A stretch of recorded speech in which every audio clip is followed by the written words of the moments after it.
The wind in the Dakota Territory had no mercy. It was a raw, living thing, born in the distant spine of the mountains and sent screaming across the plains to scour the land clean. It flayed the paint from the sides of the wagons, chapped lips until they bled, and drove a fine, gritty dust into every crease of cloth and skin. For weeks, this wind had been Clara Ellison's constant companion, a ceaseless sermon on the unforgiving nature of God's newest country. At 23, Clara felt as scoured as the land itself. She was running, not from the law, not from debt, but from a life that felt like a coffin being slowly nailed shut. Back in Missouri, Mr. Silas Abernathy was waiting, a widowed merchant twice her age. He was a man of impeccable reputation, considerable wealth, and hands as dry and cool as rustling paper. Her father, a preacher whose faith was as sturdy and unyielding as granite, had called the match a blessing. He will provide for you. Clara, he will keep you on the righteous path. Clara had seen that path. It was a short, well-trod lane from a silent breakfast table to a lonely parlor, ending in a respectable plot in the churchyard. Mr. Abernathy didn't want a wife. He wanted a quiet, God-fearing ornament to manage his household and warm his bed on winter nights, a replacement for the woman who had already faded from memory. He wanted her compliance, not her spirit. And it was her spirit, that wild and troubled thing she kept hidden beneath layers of calico and piety, that was suffocating. So she had taken her small inheritance, a handful of dollars saved from her mother, and bought a place on a westbound wagon train. Her stated purpose was to find work as a governess or a teacher in one of the burgeoning settlements. Her true purpose was simply to breathe air that Mr. Abernathy had not already breathed.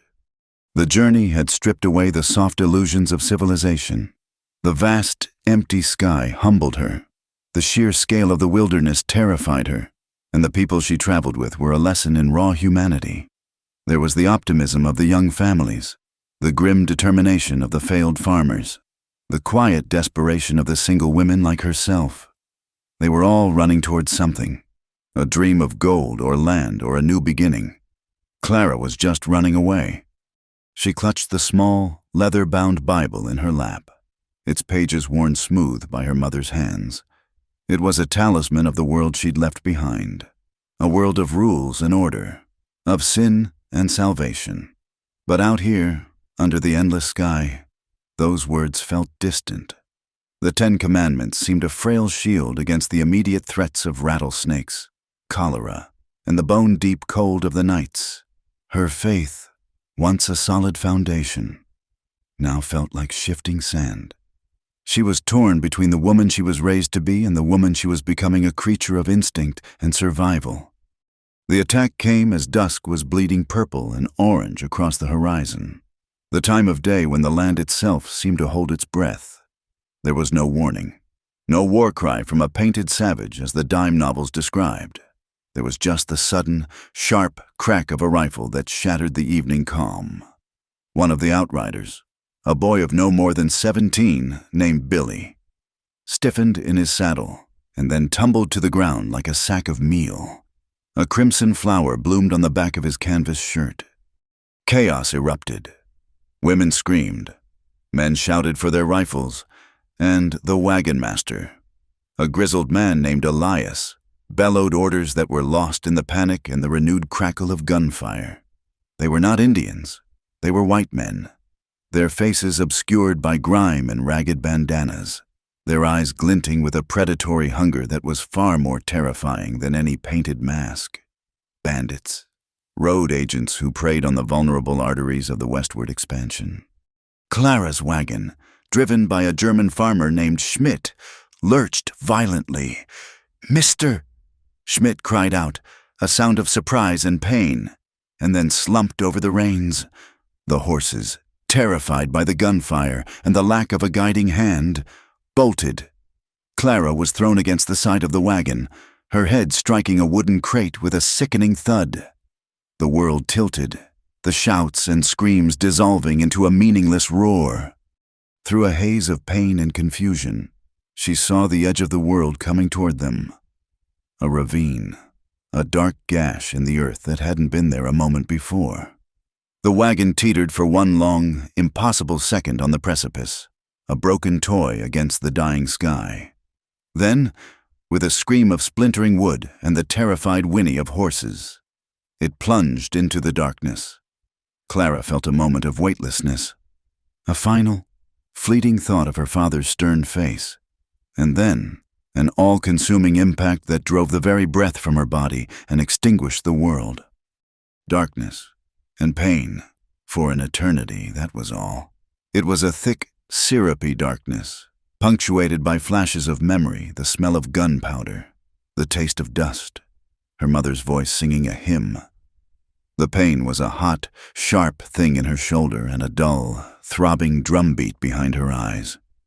She floated in this void, untethered to time or place, a ghost adrift. At times, she thought she felt a presence nearby, a shadow moving in the deeper shadows. She heard a sound, not English, a low murmur of guttural, rhythmic words, a prayer or a curse. She couldn't tell. A cool hand, surprisingly gentle, touched her forehead. A trickle of water, tasting of earth and moss, was coaxed between her lips. These sensations were islands in her ocean of blackness, too fleeting to grasp, too strange to comprehend. She was dead. She had to be. This was purgatory. Then, slowly, another sensation penetrated the fog. Warmth. A gentle, steady warmth on her face. And a smell. Wood smoke. And something else. Something herbal and clean. Like sage. Consciousness returned not as a rush, but as a slow, painful tide. The throbbing in her head sharpened into a distinct, agonizing ache. Her shoulder was a nexus of fire. She tried to move, and a groan escaped her lips, the sound foreign and weak in the stillness. Her eyelids fluttered, heavy as lead shutters. The first thing she saw was not the sky, but a ceiling of rough, gray stone, flickering in the orange glow of a fire. A cave. She was in a cave. She managed to turn her head, the movement sending a fresh wave of agony through her. And then she saw him. He sat on the other side of a small, neatly built fire, his back against the stone wall. He was still, so still he seemed a part of the rock itself. An Indian. The words screamed in her mind, a jumble of fear and prejudice learned from childhood stories and fearful whispers. A savage. But her terror was mingled with a strange, dawning clarity. This was no caricature from a penny dreadful. He was a man. His hair was long and black, falling in two thick braids over his shoulders. His face was all harsh angles and stark planes, high cheekbones, a strong jaw, a nose that spoke of pride and perhaps of battle. His skin was the color of weathered copper. He wore buckskin leggings and a simple shirt, unadorned except for a small medicine bag on a thong around his neck. There was no paint on his face, no feathers in his hair. There was only an unnerving stillness, an absolute economy of presence. His eyes were what held her. They were dark, fixed on her, and utterly unreadable. They weren't cruel, not exactly, but they weren't kind either. They held the vast, patient emptiness of the plains he came from. He watched her as a hawk might watch a field mouse, with an intensity that seemed to see right through her skin and into the frantic, terrified beating of her heart. He had been watching her. For how long? Hours, days. Clara's heart hammered against her ribs. Every instinct, every lesson she had ever been taught, told her to scream. But her throat was a desert, and no sound would come. She was wounded, helpless, at the mercy of a man her people considered a godless heathen. She thought of the stories of women taken, of brutal tortures. She tried to push herself up, but the fire in her shoulder exploded, and she fell back against the furs she was lying on, a gasp of pain escaping her. The man did not move. He simply continued to watch her, his expression unchanging. The silence in the cave was profound. broken only by the snap and hiss of the fire and the ragged sound of her own breathing. The air grew thick with unspoken things, her terror, his mystery. She was a trapped bird, and he was the quiet, patient observer of her cage.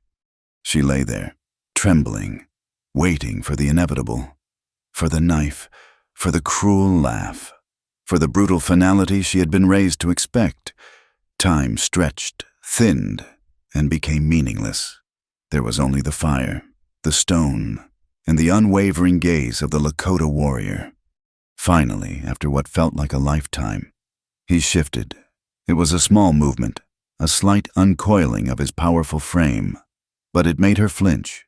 He leaned forward slightly, the firelight carving deep shadows into the hollows of his face. His lips parted. His voice, when it came, was low and gravelly, as if it had been unused for some time.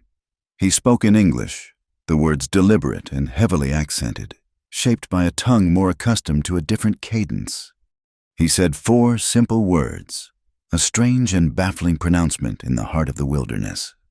"Now you are my morning." The words hung in the air between them, shimmering like heat haze. Clara stared at him, her fear momentarily eclipsed by a profound and dizzying confusion. It was not a threat. She understood that much.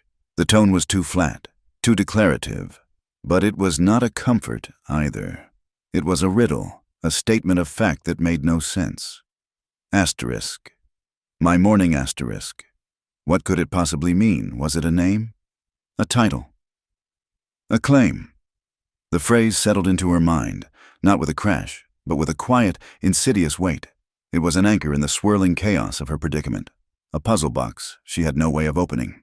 And as she lay there, captive and broken under the watchful eyes of the savage who had saved her, Clara Ellison knew, with a certainty that chilled her to the bone, that this strange, incomprehensible phrase would haunt her for the rest of her days. The words, spoken in that deep, quiet voice, did not fade. They settled into the silence of the cave, taking root in Clara's fear-choked mind. Asterisk. Now you are my morning.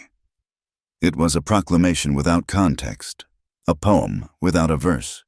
She could only stare at him, her throat too tight to form a question, her mind too fractured to grasp for meaning. He did not seem to expect a reply. His dark eyes held hers for another long moment. Then he rose in a single, fluid motion that was utterly silent. For a man of his size and solid build, he moved with the grace of a hunting cat. He went to a corner of the small cave and returned with a water skin. Unstopping it, he knelt beside her.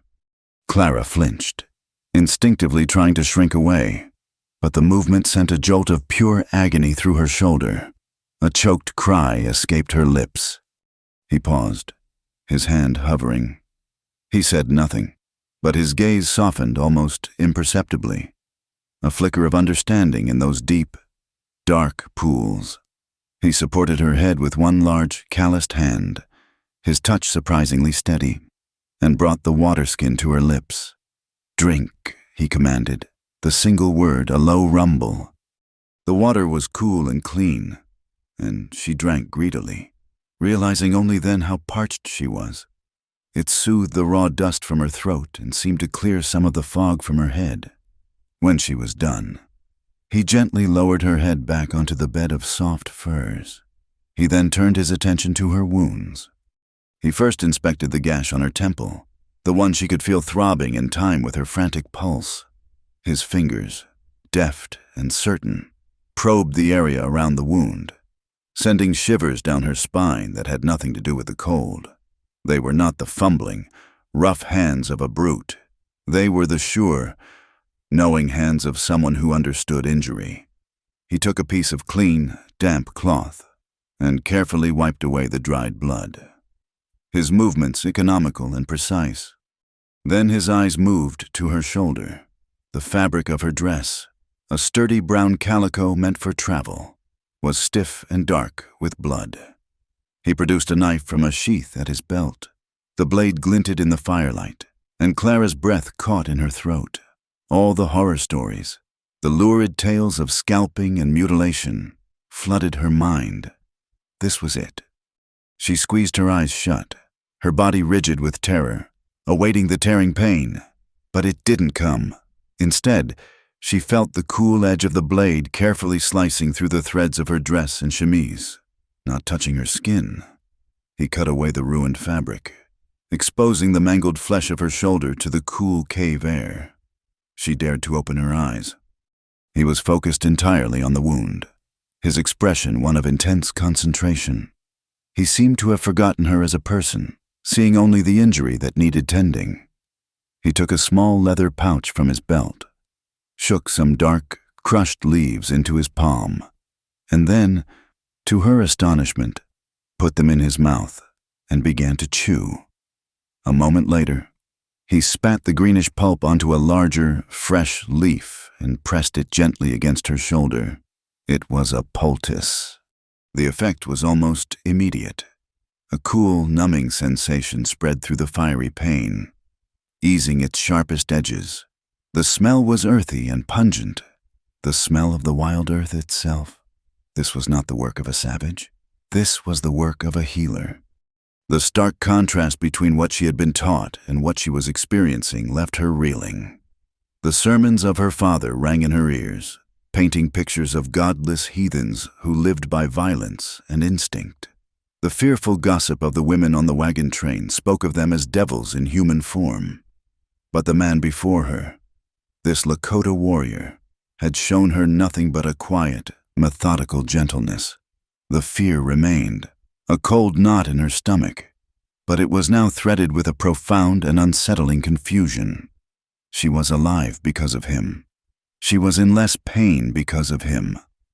He worked in silence for a while longer, binding the poultice in place with a clean strip of cloth he tore from a roll of linen that looked suspiciously like it had come from a white man's wagon. Finally, his work done, he sat back on his heels. He looked at her, his face once again an unreadable mask.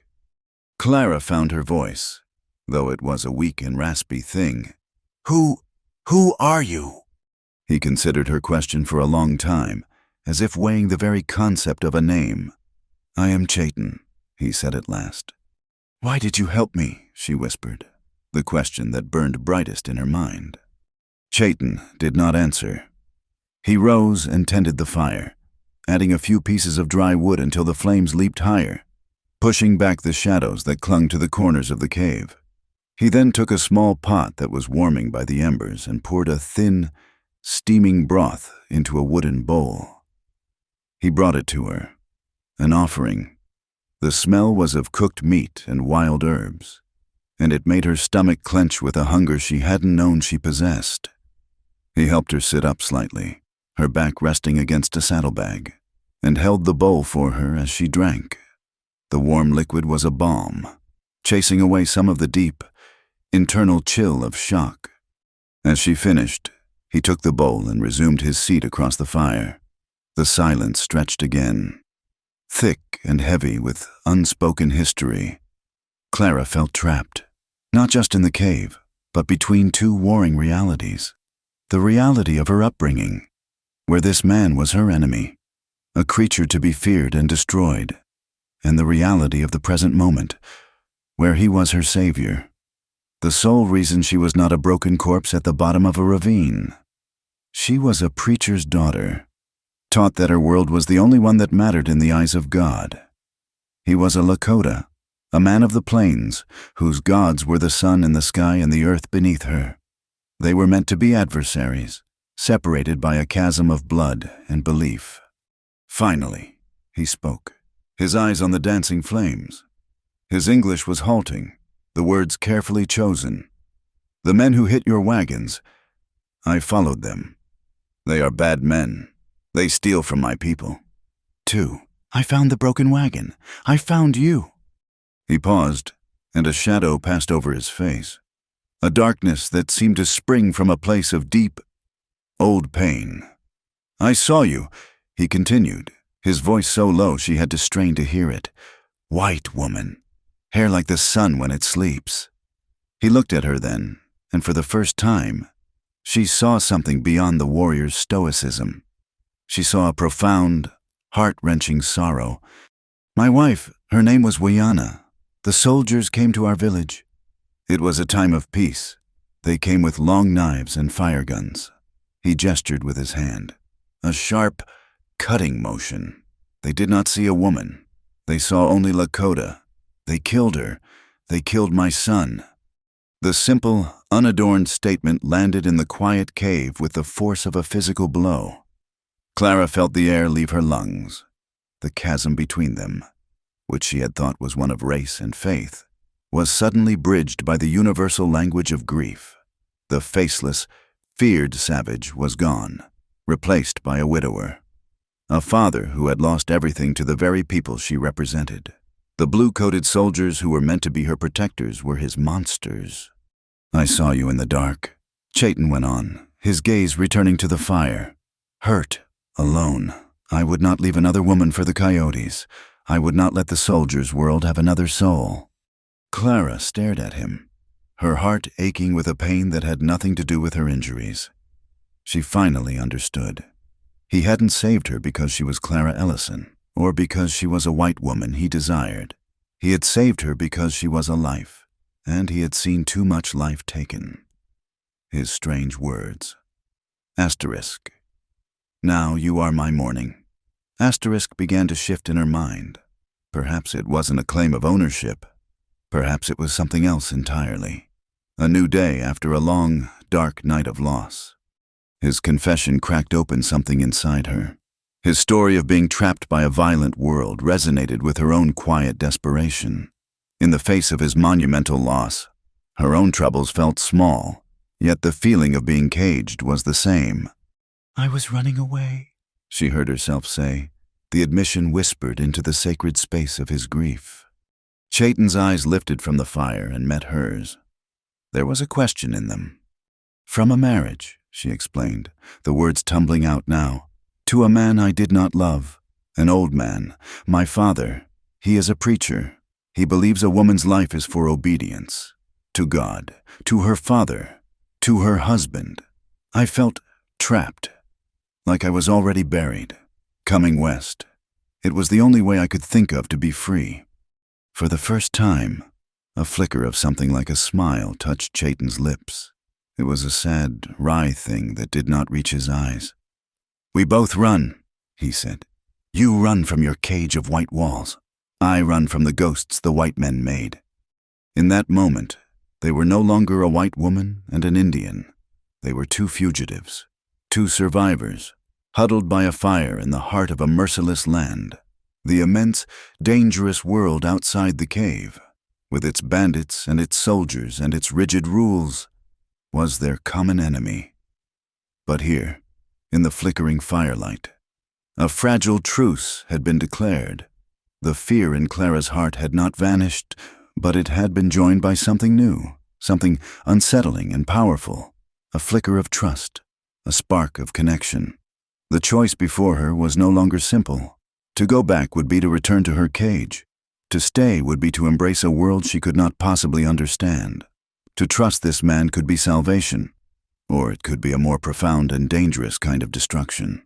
The lines had been drawn, not in the dust of the plains, but in the landscape of her own frightened heart. The days that followed blurred into a quiet rhythm dictated by the sun and the needs of survival. The cave, once a prison of fear, became a sanctuary. The world outside, with its bandits and soldiers, felt distant, held at bay by the stone walls and the steady presence of the man named Chayton. Clara's body began to heal, the fire in her shoulder dulling to a persistent ache, the throbbing in her head subsiding to a faint, ghostly pulse. But it was her mind, her very soul, that was undergoing the more profound transformation. Her education began with fire. On the third day, after her fever had broken, Chayton gestured for her to watch. He did not use the flint and steel from his pouch, which she knew he possessed. Instead, he took a length of dry yucca stalk and a flat piece of cottonwood root, with the patience of a man who measures time in seasons rather than hours. He began to spin the stalk between his palms, its point grinding into a small notch in the root. At first, nothing happened. Clara, accustomed to the quick scratch of a lucifer match, grew restless, but Chayton was utterly absorbed, his movements a blur of controlled energy, his face serene. A thin wisp of smoke appeared, smelling of hot wood.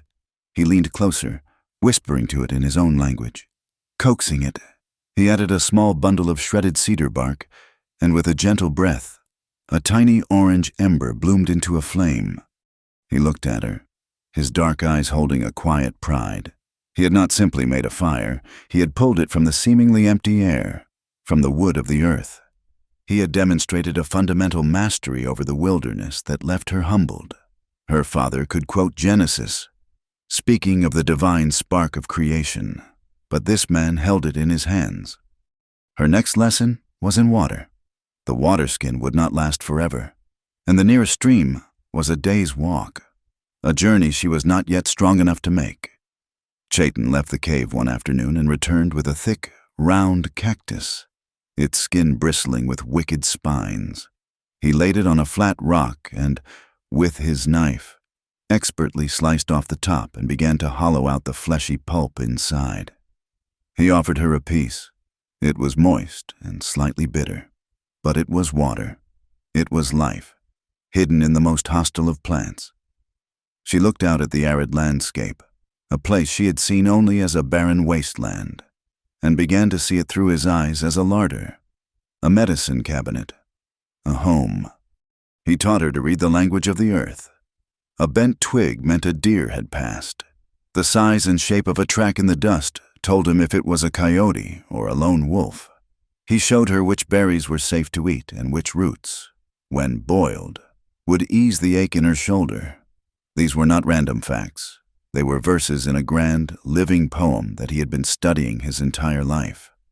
In return, she offered him the only thing she had, her world of words. One afternoon, as he sat sharpening an arrowhead, she took a charred stick from the fire and, on a smooth patch of sandy earth on the cave floor, she carefully drew a large letter. He stopped his work and watched, his curiosity piqued. "A," she said, pointing to the letter, then to herself. "Clara." He considered this, then pointed to the sky visible through the cave's mouth. "Sun," he asked, using one of the English words he knew. She shook her head and drew an S. She said, "Sun, then you, then an N." She laid them out side by side, S-U-N. He grunted in understanding. He took a stick of his own, and with a focused intensity that mirrored his fire-making, he copied the three shapes in the sand.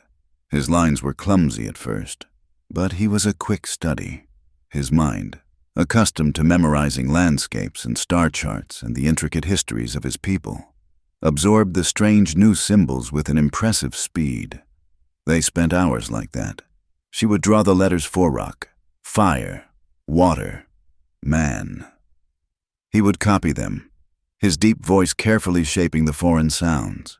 In this slow, patient exchange, they were no longer white and Indian, but simply teacher and student, two minds reaching across a vast divide to share the shape of a world. Yet, for every step she took toward understanding him, a part of her recoiled in guilt. At night, when the fire burned low and Chayton slept on the other side of the cave, his breathing a deep and steady rhythm, Clara would lie awake, clutching her mother's Bible. She would read the familiar Psalms, the words of comfort and damnation, and feel like a heretic. What would her father say if he could see her now, living in a cave with a heathen, learning his ways, depending on him for her very existence? She was betraying her family, her faith, her entire race. The thought was a cold stone in her stomach. But then she would look at Chayton's sleeping form. She had seen the sorrow in his eyes when he spoke of his murdered wife and son, and she had felt the gentle certainty of his hands as he tended her wounds. He was not the devil her father preached about. He was a man, forged by a grief she could barely comprehend. And being with him, learning from him, did not feel like damnation. It felt like breathing. For the first time in her life, she was not performing for a father, or a suitor, or a congregation. She was simply being. Each new skill he taught her was a thread in the fabric of a new self, a woman who could make fire and find water, a woman who was more than just a daughter or a prospective wife. This, she realized with a jolt of both fear and exhilaration, was the freedom she had craved. Chaitin, the savage, was giving her the very thing she had run away to find. The storm arrived without warning. One evening, the sky, which had been a placid blue, turned a bruised, violent purple. The wind began to howl around the mouth of the cave, a mournful, angry sound. Then the rain came, not in drops, but in solid, wind-driven sheets that turned the world outside into a churning gray chaos. With the rain came a sudden, biting cold that seeped through the rock and stole the heat from the fire. Clara, her body still weakened, began to shiver. At first, it was a minor tremor, but as the night deepened and the temperature plummeted, it became a violent, uncontrollable shaking. She pulled the furs tighter around her, but the cold was deep in her bones, a relentless, icy grip. Her teeth chattered so hard her jaw ached. Chaitin watched her from across the fire, his face grim. He piled more wood on the flames, but the storm seemed to mock their small circle of warmth.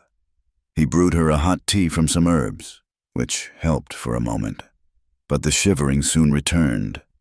Worse than before. He knew, and she knew, that this was dangerous. A body weakened by injury could easily succumb to such a profound chill. He stood for a long moment, a conflict playing out in the tense line of his jaw. He looked at her, then at the storm-lashed entrance to the cave, and then back at her. In his world, the lines of propriety were different, but he knew enough of her world to understand the boundary he was contemplating. Finally, he made his decision. He moved around the fire and knelt beside her. He took another thick buffalo hide and laid it over her, but it did little to quell the violent spasms shaking her small frame.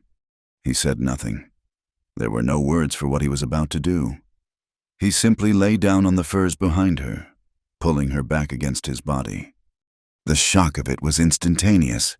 Her entire body went rigid, through the layers of her mended dress and his buckskin shirt. His body was a furnace. The sheer, solid heat of him was overwhelming. This was an intimacy so profound, so far beyond the realm of anything she had ever experienced, that her mind went blank. All she could feel was the hard wall of his chest against her back, the strong circle of his arms as he drew the furs around both of them. She should have screamed. She should have fought, scrambled away, chosen the cold over this scandalous, terrifying contact. It was what any decent woman would do. But the shivering had already begun to subside, replaced by the slow, spreading tide of his warmth. And there was something else, pressed against him like this. She could feel the slow, steady beat of his heart against her spine. Asterisk, thump, thump, thump, thump. It was the most elemental sound in the universe, a rhythm of pure, unwavering life. It was a sound of safety. He remained perfectly still, his body tense. He was not holding her in an embrace of passion, but of protection. He was a shield against the cold, a living bulwark against the storm. She could feel the tautness in his muscles, the rigid control he was exerting. He was as aware of the monumental nature of this moment as she was. Their breaths mingled in the cold air. The storm raged outside. The fire crackled beside them, and in the space between them, a new world was being born. Slowly, agonizingly, her body began to relax. The rigid terror melted away, replaced by a bone-deep sense of security she had not felt since she was a small child in her mother's arms.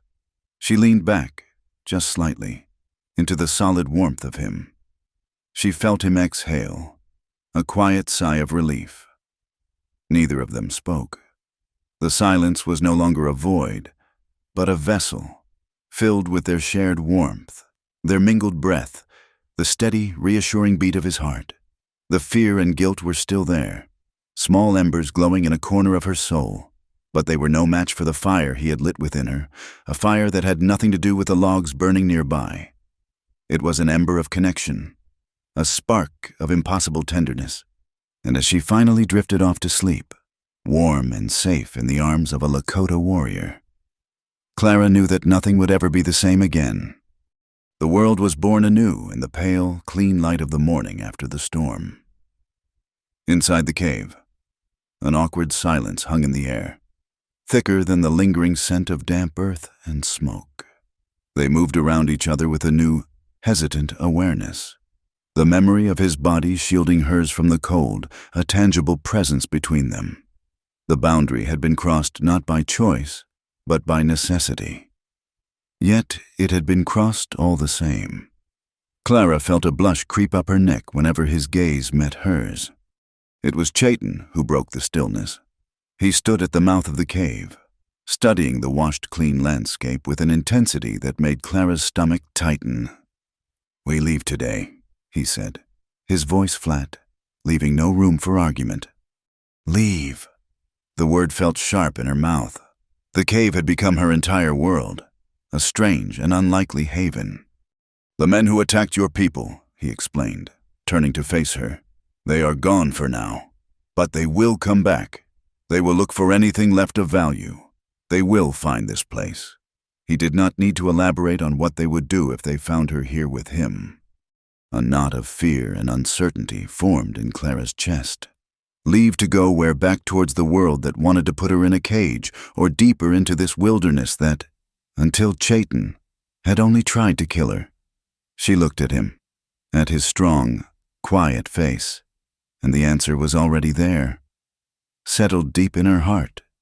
Going back was no longer an option.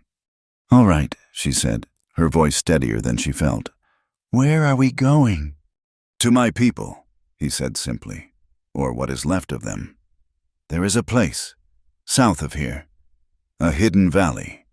It is a long journey, but we will be safe there." The journey began on a single, sturdy paint horse, a mare with a calm eye and a coat like a splotched map.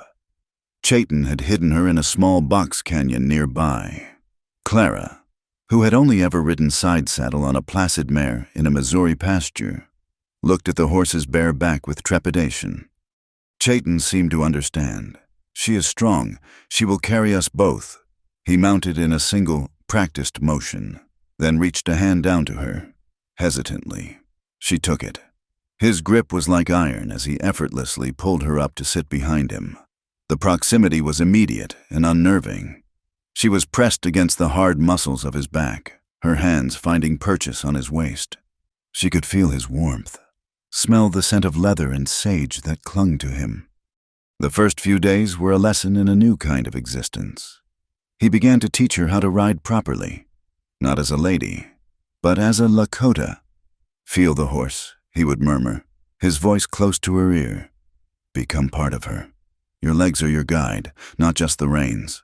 He showed her how to grip with her knees, how to move with the animal's rhythm instead of fighting against it. It was awkward and she was clumsy, her body sore in ways she never imagined. But slowly, she began to get the feel of it, the exhilarating sense of freedom in the horse's powerful stride. They traveled mostly at dawn and dusk, resting during the high sun in the shade of a rock outcropping or a sparse stand of cottonwoods. The land was vast and epic, a rolling sea of bleached grass and purple sage under a sky so immense it made her feel like a tiny, insignificant speck.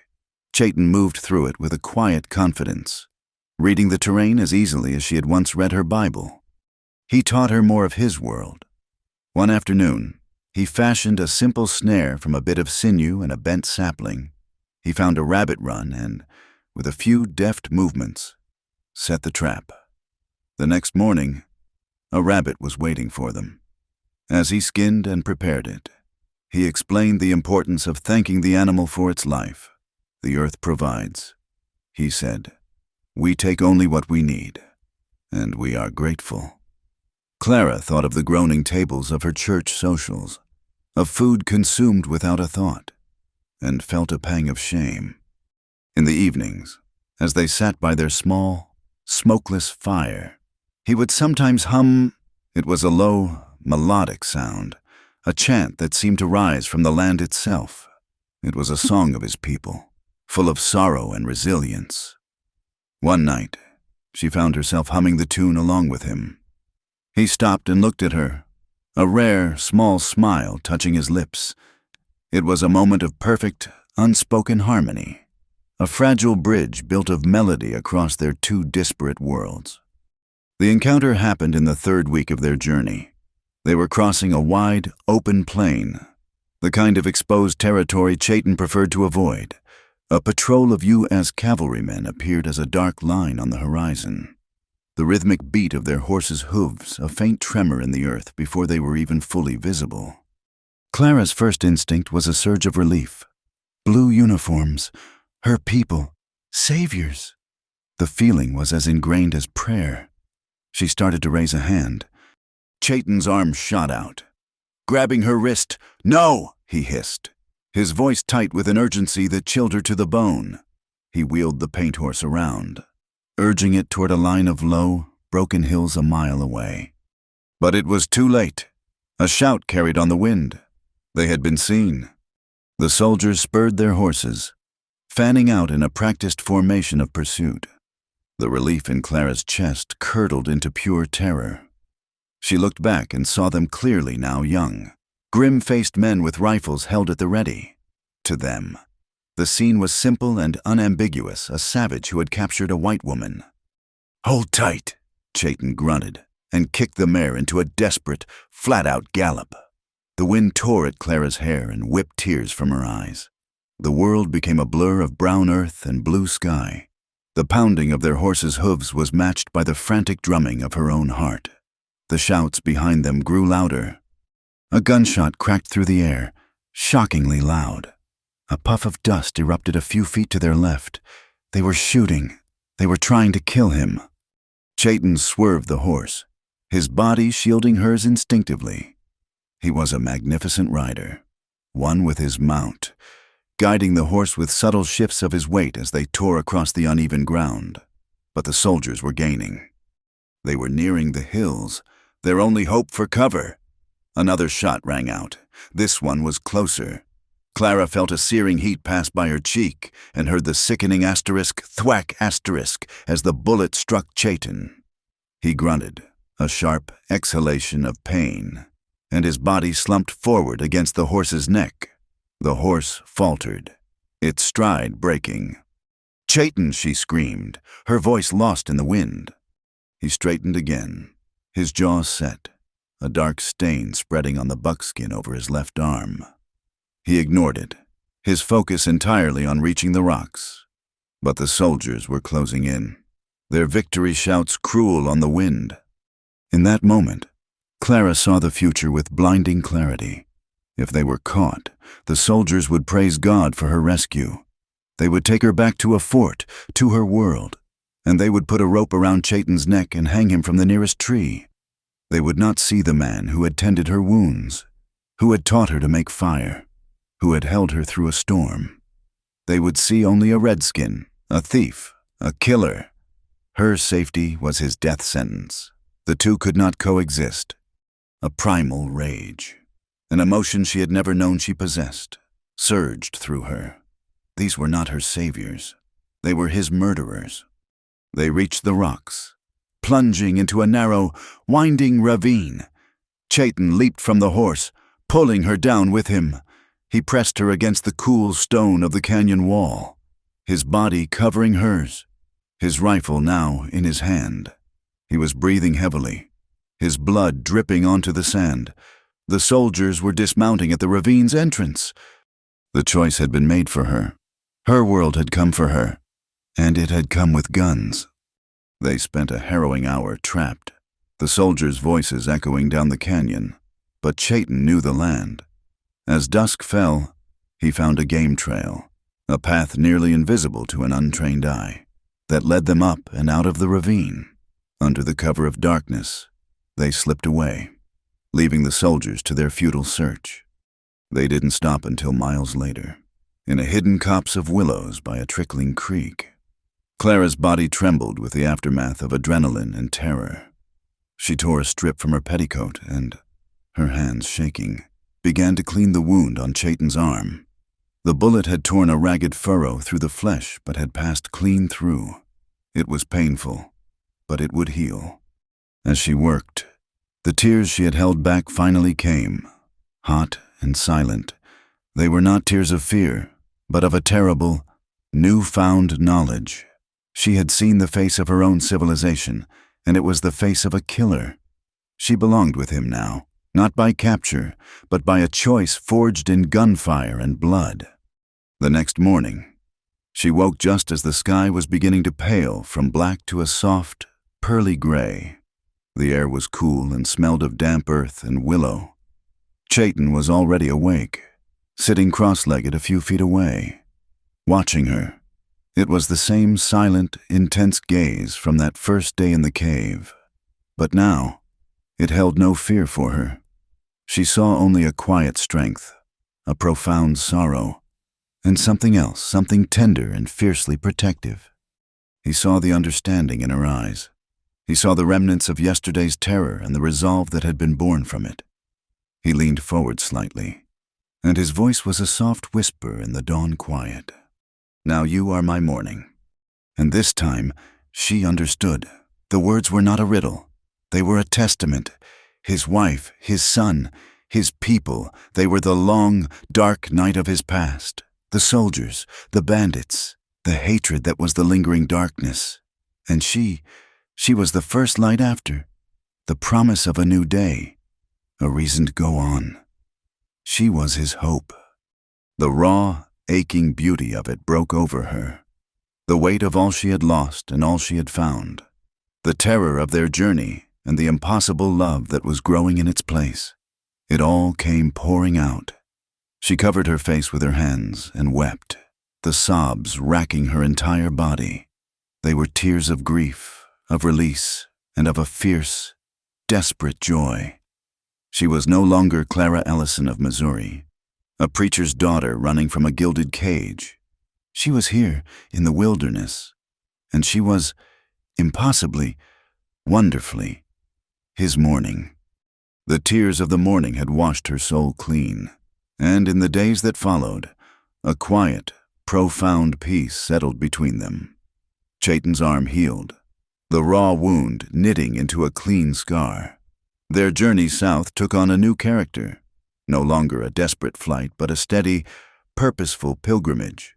The love between them was an unspoken thing, expressed not in words, but in shared glances across a fire, in the way he would steady her on the horse, in the way she would dress his wound with a tenderness that went beyond mere nursing.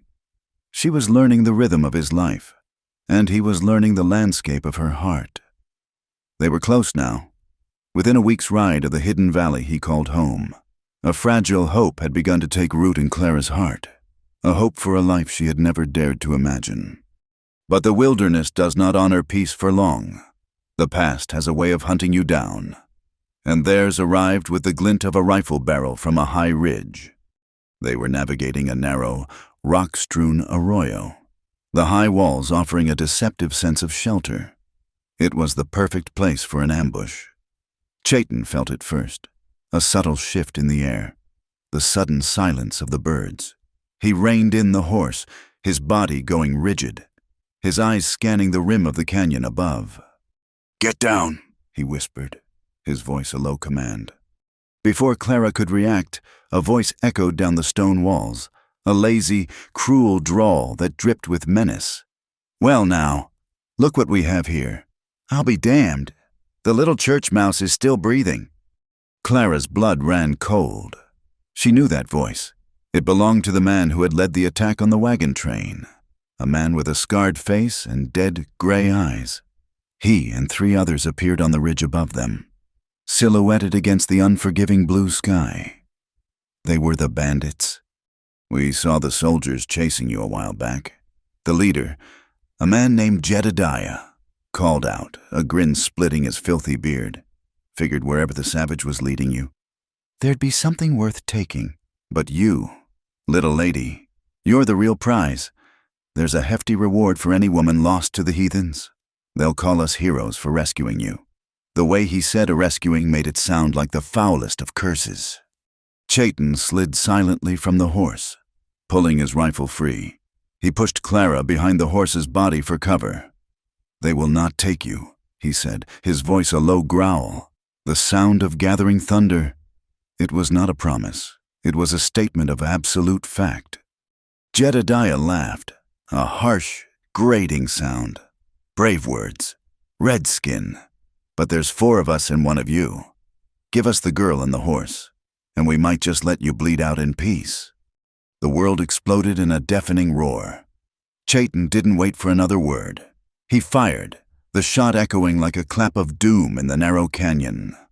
One of the men on the ridge cried out and staggered back, clutching his chest before disappearing from view. The air was instantly filled with the acrid smoke of black powder and the terrifying whine of ricocheting bullets. Clara pressed herself against the trembling horse, her heart hammering so hard she thought it would burst from her chest. This was not like the encounter with the soldiers. This was different. This was not a misguided attempt at law. It was pure, predatory evil. Chayton was a whirlwind of deadly grace. He fired and moved, using every rock and crevice for cover, his movements fluid and economical. He was a warrior in his element, his face a mask of cold fury. Another bandit screamed and fell, his rifle clattering down the rocks. But they were closing in from both sides of the ridge, their shots kicking up dust and rock shards all around him. He was outnumbered. A bullet tore through the muscle of his thigh, and he cried out, stumbling. He fell to one knee behind a cluster of boulders, still firing, but his movements were slower now. Another shot grazed his side, and Clara saw the dark stain spread across his buckskin shirt. He was weakening. He was going to be overwhelmed. Jedediah, seeing his chance, began to scramble down the rocks, a long knife gleaming in one hand, his pistol in the other. He was coming to finish him. Nowhere left to run. "Savage," he snarled. Chayton tried to raise his rifle, but his wounded leg gave way. He was exposed. He was going to die. Everything in Clara stopped. The sound, the fear, the chaos. It all faded into a single, terrifying point of focus, the man she loved. Helpless and about to be killed. A voice screamed in her head. It was not her voice, but a primal, feral thing she had never heard before. No. Lying in the dust near her, where Chayton had dropped it to draw his rifle, was his pistol. A Colt, heavy and black and smelling of oil. Her father's voice echoed in her memory. Thundering from the pulpit, "Thou shalt not kill. He who lives by the sword shall perish by the sword." It was the greatest of sins, a stain upon the soul that could never be washed clean. But then she saw Chayton's face, his jaw tight with pain, his eyes defiant even as he faced his end. She saw the storm in the cave, felt the steady beat of his heart against her back. She heard his voice in the dawn, "Now you are my morning." Her hand, trembling violently, reached out and closed around the cold, checkered grip of the pistol. It was heavier than she could have imagined, an object of terrifying power. Pushing herself up, she rested the long barrel on the back of the dead horse, which had fallen in the crossfire. She pulled back the hammer with both thumbs, the metallic click sounding like a death knell. Jedediah was only 20 yards away, laughing as he approached the wounded Chayton. He didn't even see her. She was just a woman, a cowering prize to be collected after the real fight was over. She lined up the sights on the center of his back, just as she'd seen Chayton do when he was hunting.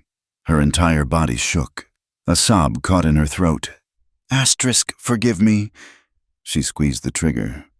The explosion was a physical blow, a brutal concussion that slammed back through her arms and into her shoulder. The world erupted in fire and smoke. For a moment, she thought she had missed. Jedediah stopped. He stood perfectly still for one long second, a look of profound, almost comical surprise on his face. He turned his head slightly, his dead gray eyes finding hers.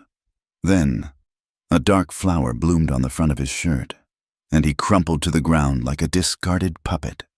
Silence, A profound, ringing silence fell over the arroyo. The last bandit, seeing his leader fall, fired one last wild shot before scrambling back over the ridge and disappearing. It was over. Clara stared at the body of the man she had just killed. The pistol fell from her nerveless fingers, thudding into the dust. A wave of nausea and vertigo washed over her. She had done it. She had broken God's most sacred law. She had taken a human life. The horror of it was a physical taste in her mouth, like ash and bile. But then, through the revulsion, a second feeling rose, fierce and powerful and undeniable. It was the savage, triumphant joy of survival. She had saved him.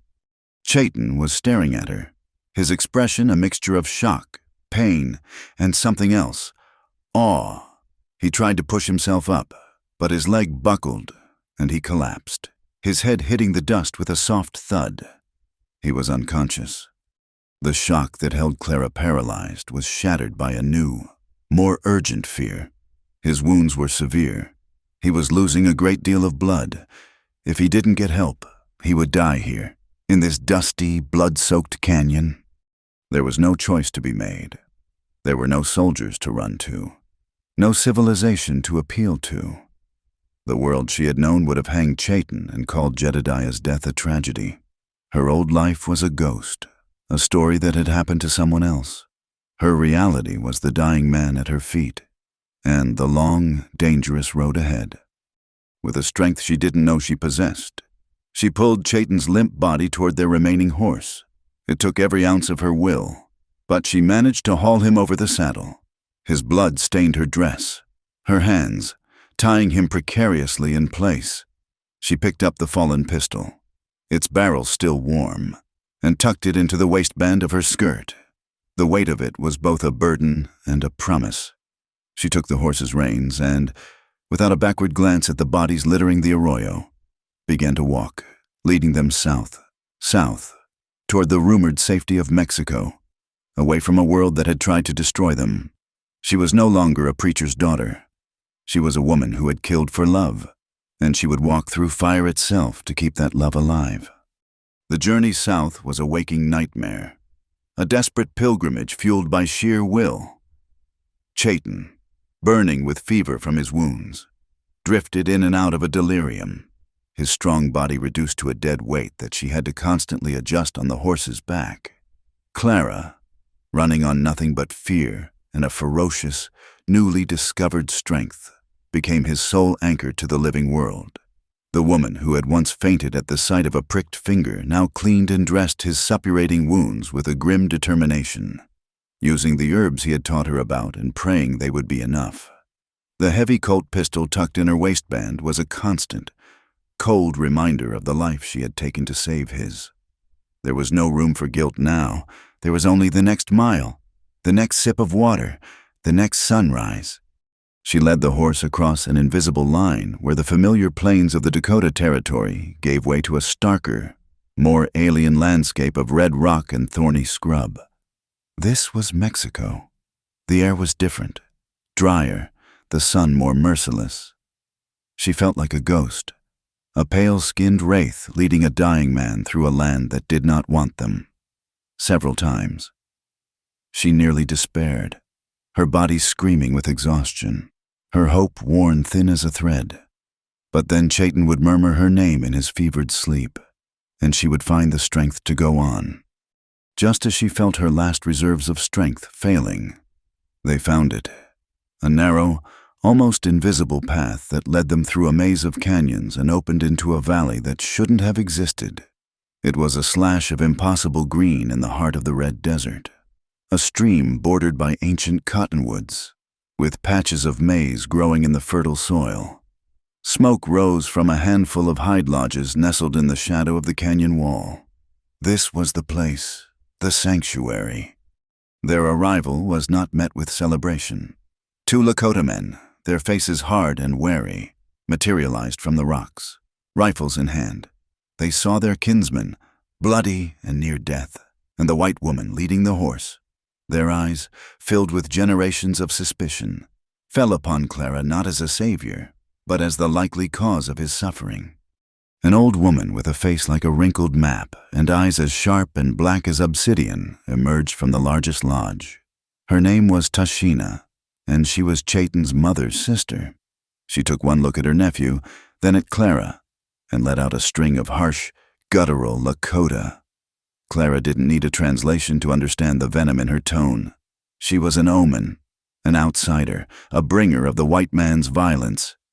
The first weeks were a trial of isolation. Chayton was taken to Tashina's lodge, where the tribe's medicine man performed ceremonies over him, chanting and shaking rattles to drive out the fever spirits.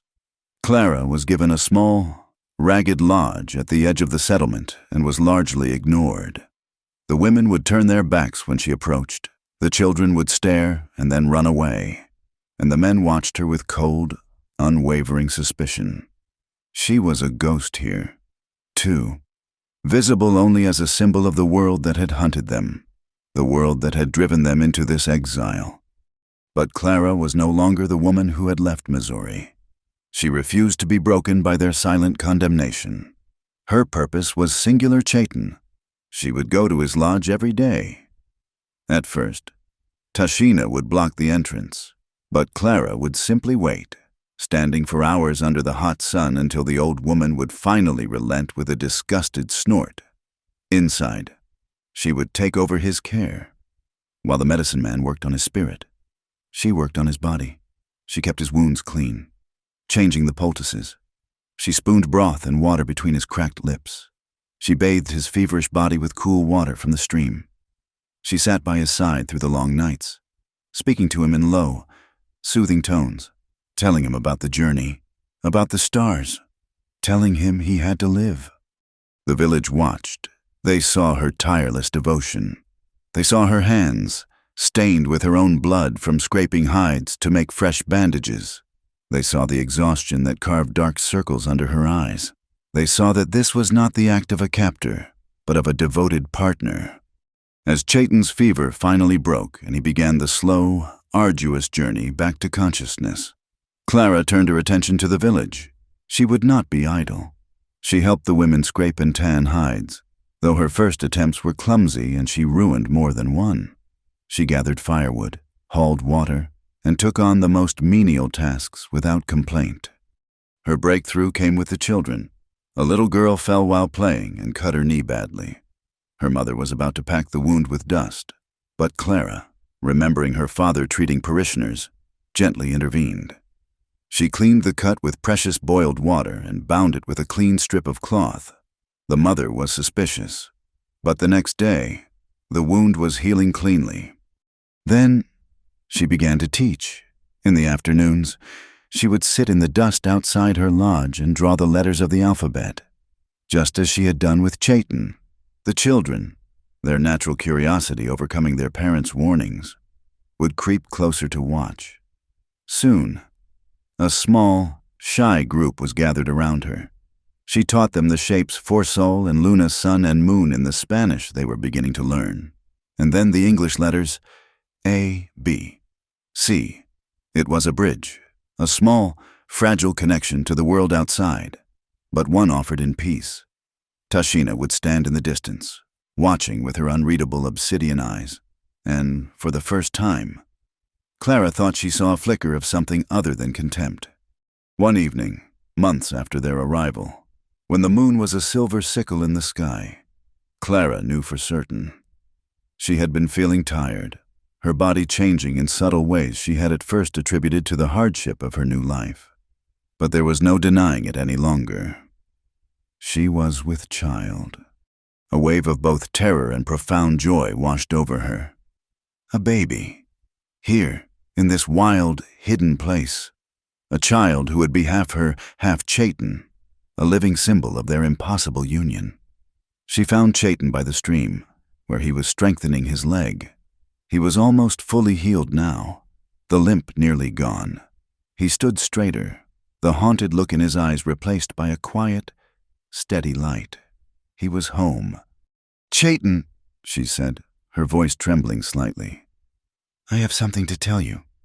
He turned, his gaze softening as he saw the look on her face. He knew before she spoke the words. She took his hand and placed it on her still flat belly. "We are going to have a child," she whispered. He did not speak. His hand rested on her, his rough palm a warm, protective weight. He closed his eyes, his expression one of solemn, reverent awe. This was more than just a child. It was a future. It was the continuation of a bloodline he thought had ended with the death of his first son. It was proof that life, even after unimaginable loss, could begin again.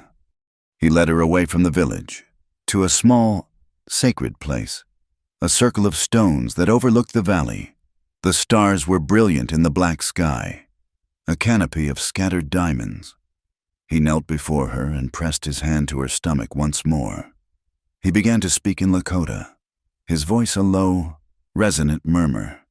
It was a prayer, a blessing. He was speaking to the spirits of his ancestors, to the land, to the Great Spirit, Wakantanka. He was introducing their child, this new sacred life, to its heritage, grounding it in the history of its people.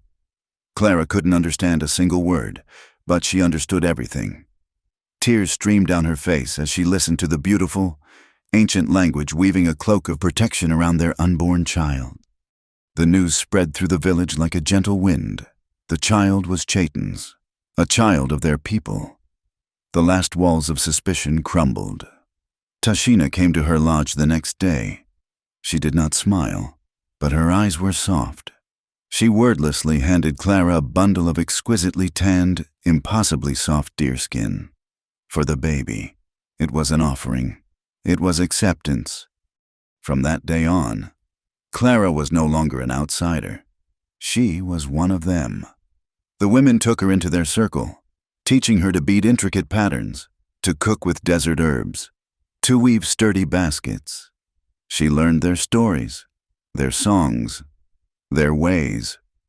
And in the rhythm of this new life, the shared work, the communal meals, the quiet evenings sitting with Chaitan before their lodge, Clara finally understood.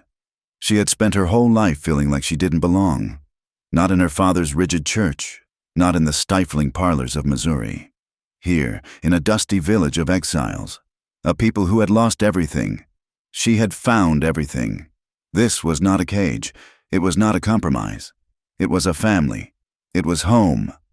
The final months of Clara's pregnancy were a time of deep, quiet waiting, a sacred stillness that settled over the small community. The desert sun, once a harsh adversary, now felt like a warm, benevolent hand on her swelling belly. She learned the rhythms of the Lakota women, their days measured not by clocks but by the slow, deliberate work of their hands and the needs of their families. She sat with them in the shade of the cottonwoods, her fingers, once clumsy, now moving with a practiced ease as she beaded a small moccasin or stitched a soft rabbit fur lining into a cradleboard. She learned their language not through lessons, but through listening to the lullabies they sang, the stories they told, the gentle teasing and easy laughter that flowed between them. The ghost of the preacher's daughter, with her rigid fears and silent guilts, had faded completely, replaced by a woman who was grounded in the earth beneath her feet. The violence she had committed in the arroyo was not forgotten. It was a scar on her soul, a stark reminder of the ferocity of her love. But here, that act was not seen as a sin. It was understood as a necessary, powerful defense of family. The women did not judge her for it. They respected her. She had protected one of their own. She was a warrior in her own right. When her time came, it arrived with the first cool winds of autumn, a sharp cramping in her lower back that sent a jolt of both terror and fierce anticipation through her. Tashina, her old eyes missing nothing, simply nodded and led her to the birthing lodge, a small, clean structure set apart from the others. It was a place for women, a sanctuary of feminine power. Chaitan, his face a mask of anxious love, could only stand outside, his hand resting on the lodge's hide covering for a moment before he was shooed away by the older women. The hours that followed were a crucible. The pain was a living thing, a red tide that rose and fell, pulling her under and then releasing her, gasping. Back to the surface? In Missouri. She would have faced this alone in a sterile room, attended by a grim-faced doctor who saw her as little more than a vessel. Here, she was surrounded. Tashina, the matriarch who had once despised her, was a rock at her side, her wrinkled hand strong and sure. She wiped Clara's brow with a cool, damp cloth and spoke to her in a low, constant murmur of Lakota encouragement. Other women from the village came and went, bringing her sips of a bitter, strengthening tea and singing soft, rhythmic chants that seemed to lend her their own strength, weaving a web of support around her. Through the haze of pain, Clara was profoundly aware of this shared power. These were the women who had once seen her as an enemy, a dangerous other.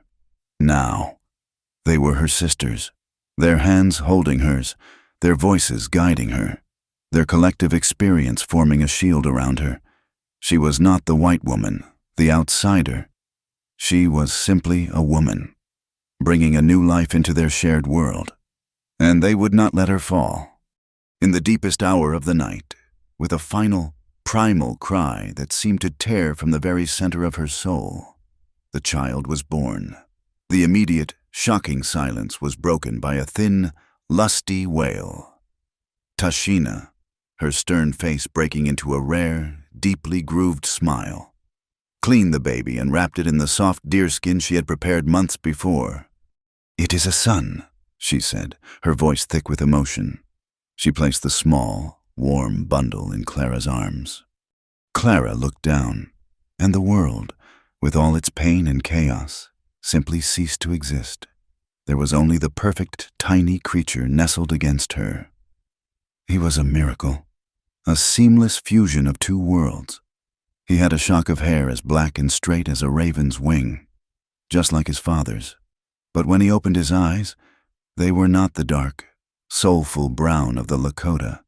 They were a startling, clear blue, the color of a Missouri sky after a summer rain. He was Chayton, and he was her. He was the arroyo and the church pew, the buffalo hunt and the quiet parlor, the Lakota prayer and the Christian hymn, all made flesh. A love so vast and overwhelming it felt like a physical force flooded her, washing away the last traces of fear and uncertainty. This was why. This was the reason for the flight, the hardship, the blood, and the tears. It was all for this moment, for this perfect, impossible child. Chayton was allowed in then. He entered the lodge with a reverence that was almost painful to watch. He moved not like a warrior, but like a humble supplicant approaching a sacred altar. He knelt beside Clara, his eyes fixed on the baby in her arms. He reached out a hand, his large, calloused fingers, which could wield a rifle or snap a rabbit's neck, trembling as they gently touched the baby's dark hair. A single tear traced a path through the dust on his cheek and fell onto the deerskin wrapping. The son he thought he had lost forever had been returned to him, in a new form, a new promise. "We will call him Wanietu," Chayton whispered, his voice thick. "It means winter, for he has come at the turning of the seasons to bring life before the long sleep." Then he looked at Clara, his eyes full of a love and gratitude so profound it left her breathless. "But his other name," he added softly, "for her alone, will be Samuel, for the prophet who heard God's call in the quiet of the night." It was the ultimate bridge, the final weaving together of their two souls, Wanietu Samuel, a Lakota and a biblical name, bound together in one small boy who represented the future. The world outside their hidden valley had not changed. The soldiers still patrolled the plains. The treaties were still being broken, and the hatred born of fear and misunderstanding still festered in the hearts of men. The rumble of that distant, violent society was a constant reminder of the fragility of their peace. But here, in this small pocket of existence, something revolutionary had occurred. Love had not just survived, it had created something new. Freedom was not a destination they had reached, but a choice they made every day to live authentically, to honor each other's truths, to build a family on a foundation of mutual respect, a foundation stronger than any prejudice. Their love had not conquered the world, but it had conquered the divisions within their own hearts, and in doing so, had created a world of its own. A few days later, Clara woke with the dawn. The first light was filtering through the smoke hole of their lodge, painting the interior in soft stripes of gray and rose. The air was cool and crisp, and the village was still quiet.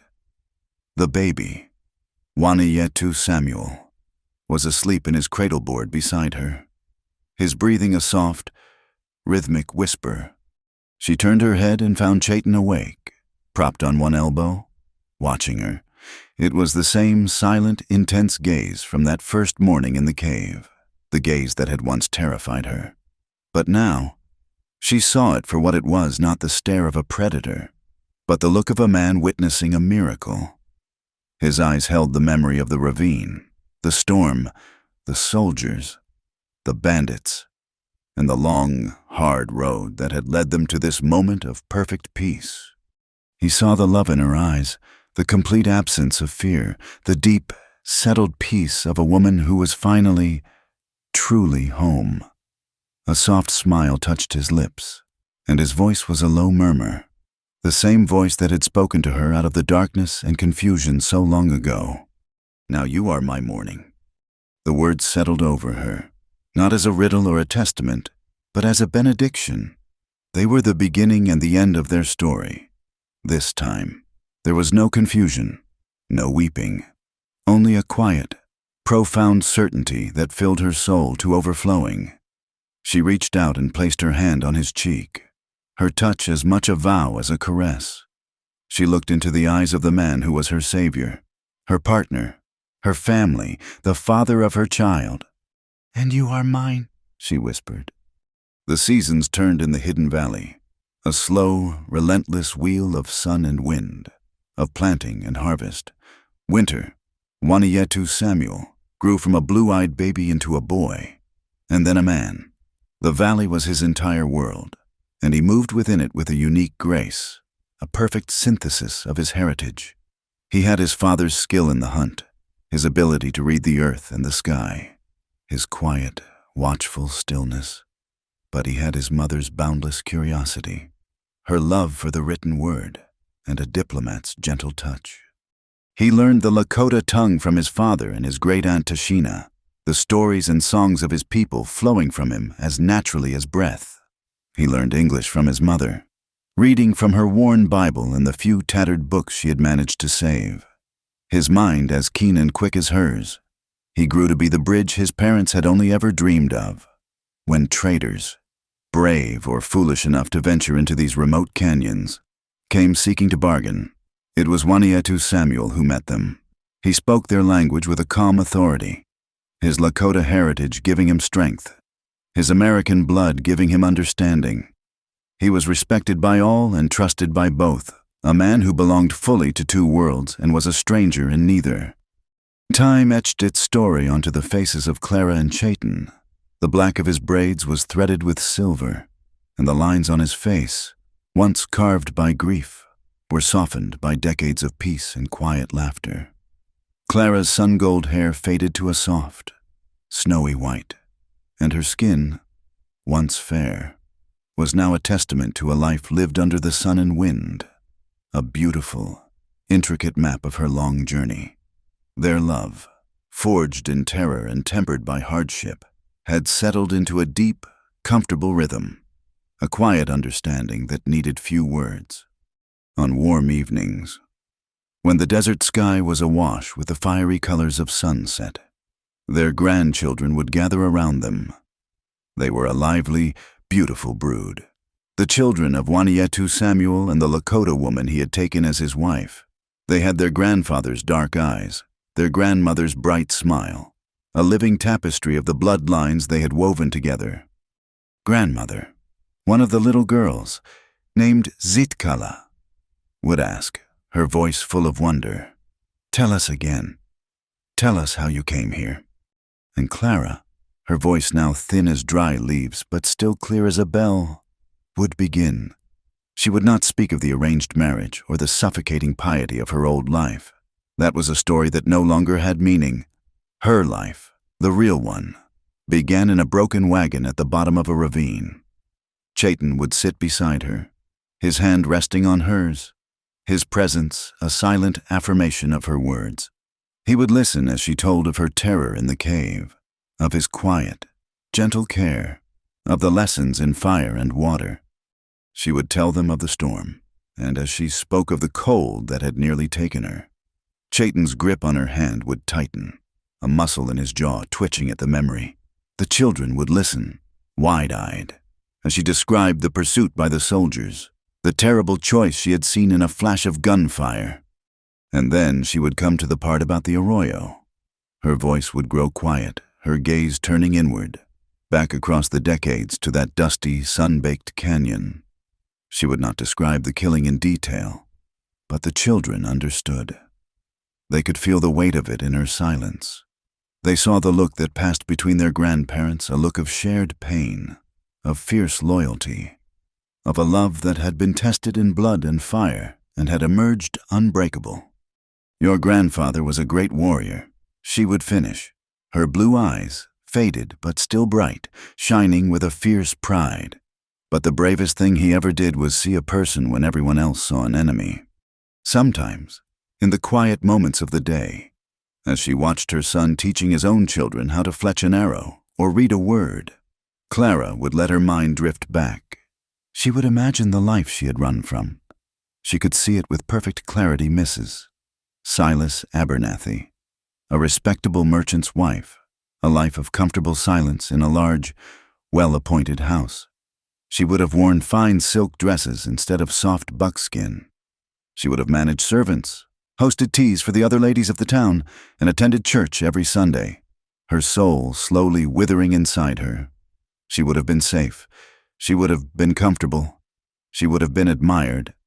And she would have been utterly, completely, desperately alone. She would never have known the feeling of a horse galloping beneath her, of the wind in her hair.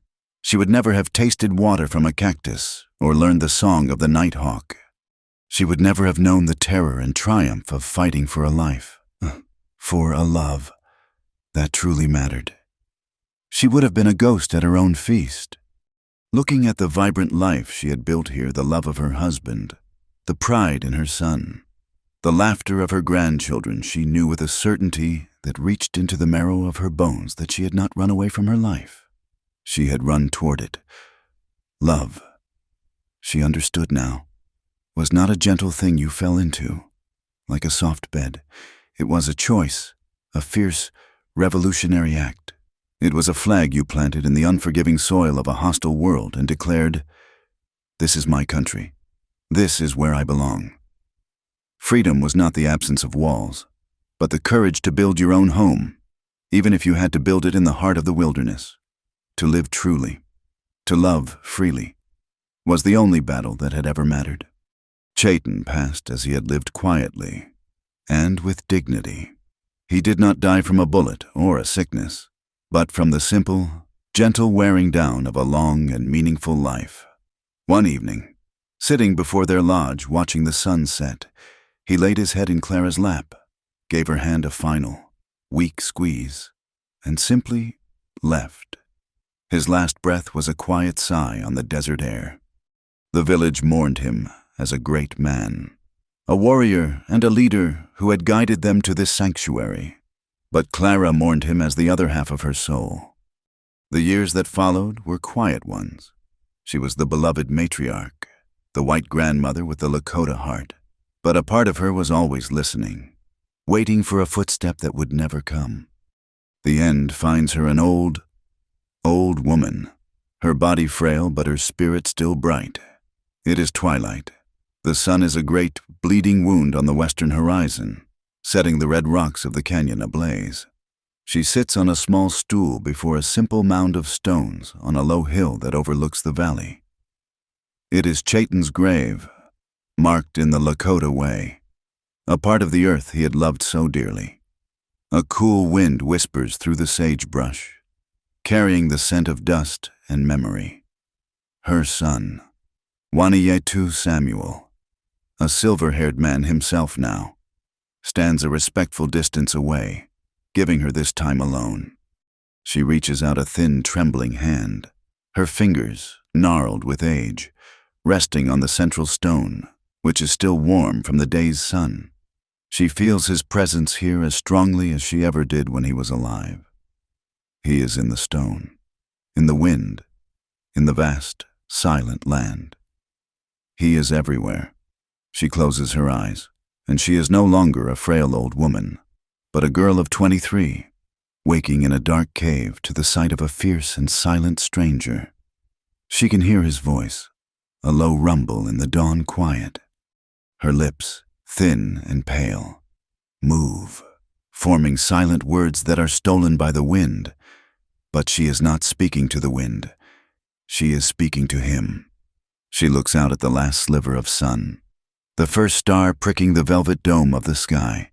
A new night is beginning, and it will be followed by a new day. A faint, peaceful smile touches her lips. "Every morning, every dawn," she whispers, her voice a rustle of dry leaves. "You are still mine." Thank you for listening to this story. I'd love to know where in the world you're tuning in from, so please leave a comment below to say hello and share your thoughts. If you enjoyed this journey into the Old West, please consider subscribing to my channel, Wild West Tales, and give this video a like. And if this story moved you, please support it by hitting the hype button, which will help it be heard by many more people.